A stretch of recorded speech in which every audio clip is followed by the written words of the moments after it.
After the intro, we are going to read this awesome oil canvas depicting one of the most important moments of Western history, the death of Socrates. And thanks to its structure and all the symbols it hides, we'll learn how to read many other paintings. So let's start.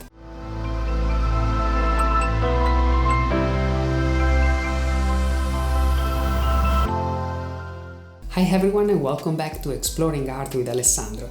I'm really excited because today we can read together The Death of Socrates by Jacques-Louis. It depicts a real tragic historical episode, but that's not the only reason why this painting is so important.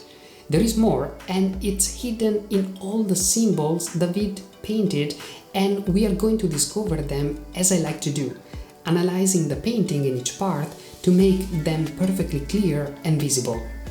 This is going to be useful not only to read this great work of art, but also to understand many other paintings. Let's start saying that this oil on canvas is one of the best examples of neoclassical style, a movement that started in the 18th century during the Age of Enlightenment and continued into the early 19th century, inspired by the style, themes, values of the ancient Greek and Roman arts, adjusted to the modern taste. In The Death of Socrates, we can find all of these elements, a classical theme painted with a modern approach in 1787, 2 years before the French Revolution. Remember this detail because it's going to be useful later. As you can imagine, the painting shows the historical event of the execution of Socrates as told by Plato in his Phaedo. Socrates has been convicted of corrupting the youth of Athens, introducing new spiritual things while the gods in whom the city believes were different. For that, he has been sentenced to die by drinking poison hemlock. As Plato says in another dialogue, the Crito, Socrates could save himself going in exile, but he chose to stay and die to teach a final lesson to his students, that death is not to be feared by a philosopher since the soul and ideas are immortal. David decided to paint the exact moment when Socrates, the old man in white, is grabbing the cup to drink the poison. But, as you can see, he is astonishingly calm in contrast with the tragedy of the moment that we can read on the other characters. Before analyzing them, let's make a step back to admire the full scene. On a first look, it's actually kind of simple, but there are reasons, so follow me. There is a flat stone wall in background, a light coming from a single source, a window on the top left that illuminates the characters. Characters that are fundamental because allow us to read the scene from right to left in a sort of flow of positive and negative feelings, forgetting almost totally about the background. Starting from the right, in fact, we can see the anguish of Socrates' followers that are showing all their pain, in contrast with the calmness and control of Socrates that flowed down through the arm to his right hand that is grabbing the cup of poison. We are going back to Socrates soon because there are interesting details to focus on, but let's continue with the flow because the cup represents the climax of the scene. Not by chance, David painted it at the center. Cup that is the connection between Socrates' calmness and the pain of the executioner who is holding it, covering his face, ashamed of his role. And then another change, really evident, when we reach the old man sitting at the foot of the bed who seems completely relaxed, almost indifferent to what's going on. Don't underestimate him because we'll be surprised soon.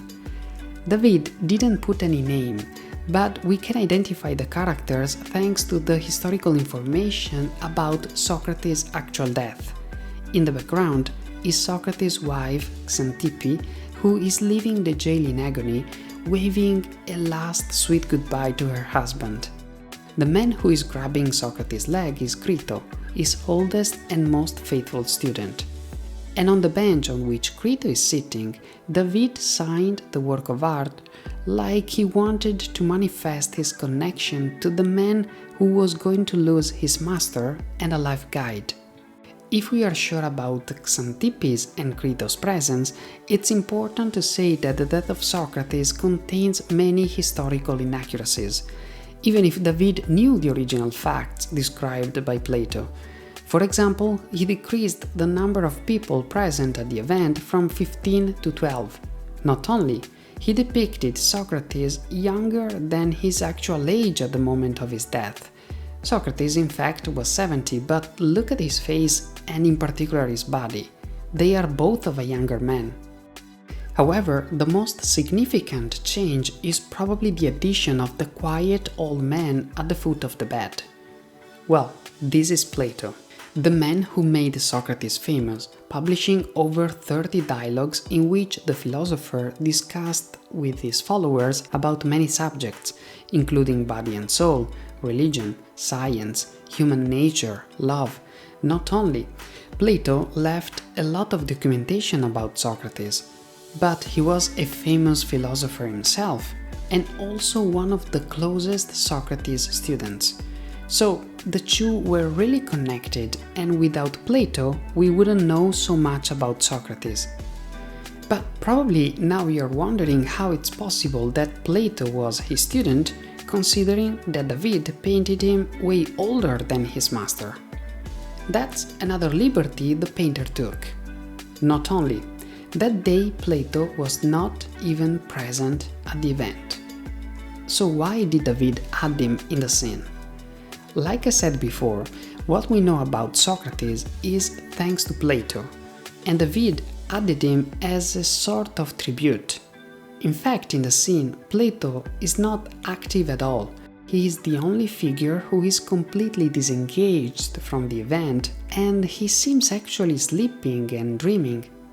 That's the great solution adopted by David. He painted Plato like an old man who is remembering an important moment of his life, and we are living the death of Socrates thanks to him. It's not casual that we can read the scene also from left to right, like a sort of projection from Plato's memory that comes out from his mind. And that's why Socrates is depicted like a younger man with a muscular, strong body.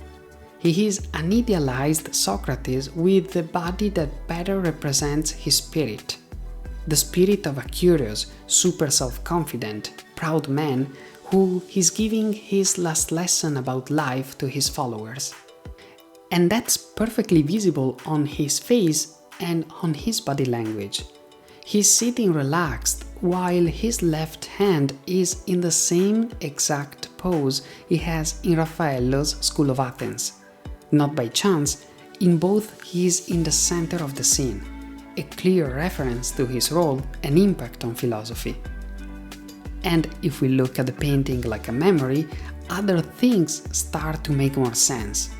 David, in fact, painted the scene darker and with the color more muted on the edges, and it becomes brighter and more vibrant in the center, like an important memory that is vividly stuck in our head while the sides are blurred, confused. Plus, with this solution, David is sure that the focus is at the center of the scene where there is the cup, and Socrates that is grabbing it like he doesn't care. And the contrast of feelings we saw before is evident also in the robes. The calmness of Socrates and Plato wearing in grey-blue in contrast to the pain and sorrow of the two men in red. So why did David pick this subject in such an historical time? Socrates was a symbol of strength over passion, of stoic commitment to an abstract ideal more important than his own life. Like it was the desire of fighting against monarchy to reach democracy, a revolution that happened in the ancient Greece or a few years before the painting in the United States, and it would have culminated in the French Revolution just 2 years later the presentation of this work of art. So for David, Socrates was a fundamental symbol for the change millions of people were waiting for. But Socrates is a victim of the democracy himself. Or better, he was betrayed by a lack of freedom in an ancient, still not perfect democracy, as well as the noble ideals of the French Revolution will be betrayed by the terror that follows just a few years later. And it's a weird coincidence that David signed his name a second time in the painting on the bench where Plato is sitting, remembering. Like David identified himself with a dreamer who was idealizing a real event that was going to happen soon. As you can see, the Death of Socrates is filled with elements that are worth to read. That's one of the reasons why it's a well-known painting, even if often neoclassicism is a bit underestimated. But I think that thanks to this analysis you will enjoy many other works of art and this journey together. Remember to subscribe if you haven't done it yet and check my social media. Ciao!